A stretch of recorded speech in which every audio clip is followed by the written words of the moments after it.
Ô Gael, quantos anos você tem agora? Quanto é isso? 3. E antes, você tinha quantos anos? 1. E depois? 2. E depois?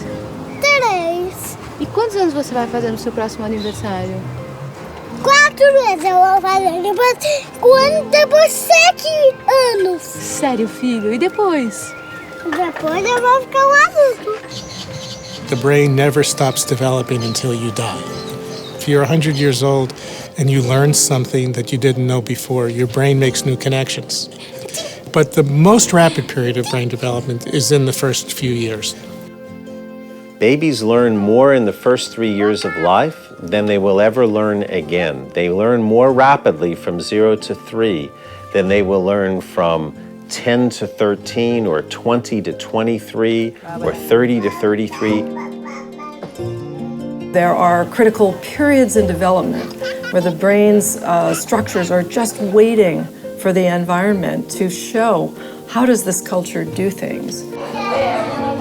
A volte mi sono sentita spesso dire il bambino ha bisogno di imparare, è una sorta di vaso da metterci dentro degli saperi. No, non è vero, non è questo. Non è una tabula rasa dove tu appoggi i tuoi saperi, le tue competenze. L'importante è vedere il bambino come capace di avere tanto dentro, di avere tanto da insegnarti. So the only way that children can achieve this amazing capacity for learning and exploration, that all depends on the fact that they have a very secure, stable, loving set of caregivers, people who are taking care of them. Probably the most significant discovery is that brain development is influenced as much by the environment as it is by genetics. Beginning at birth, actually even before birth. The experiences that a young child has, the interactions a child has with people, literally gets under the skin and into the brain and affects how brain circuits are made, how the architecture of the brain is built. So early experience literally shapes the architecture of the developing brain. Learning begins literally from the time that babies are born, and there's even some evidence that there's learning inside of the womb. I think that what you see when you watch a child walk into a preschool that is curious and eager to learn is a child who's had positive experiences before he even got to preschool. He's had nurturing and responsive parents. He's been in a safe environment.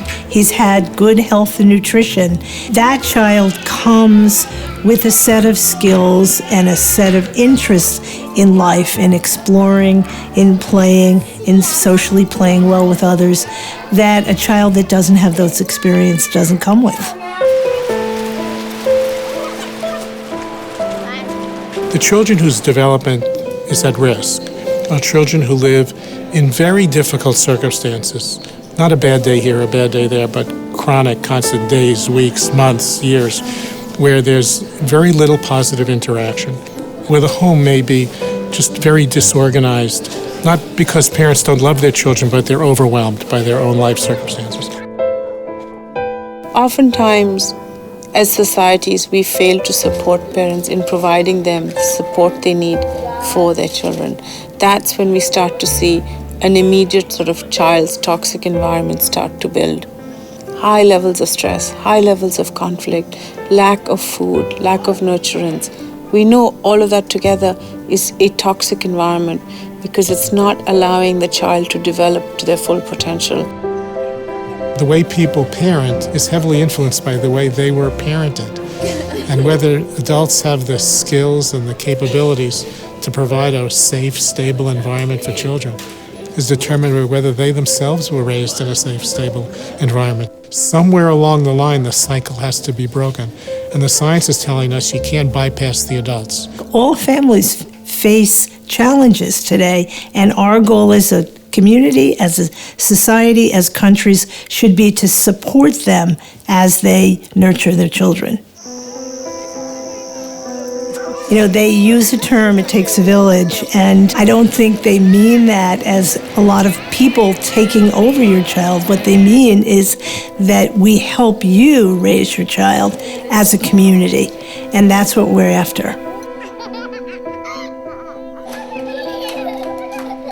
In the United States, we've conducted these studies that show what is the benefit of $1 of investment in the early years of the child.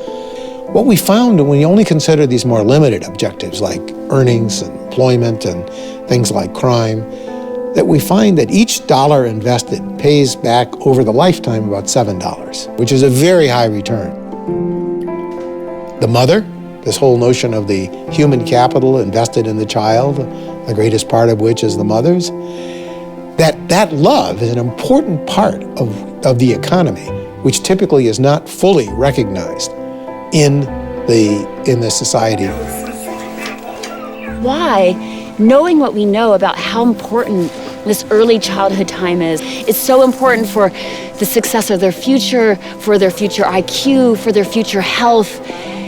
If it's so important, why do we act like it's just the mother's job to take care of that baby, or just the family's job? Why are we not saying this should be the job of our entire society? Why is this not the job of our governments? Why is it not the job of industry to help protect this little baby?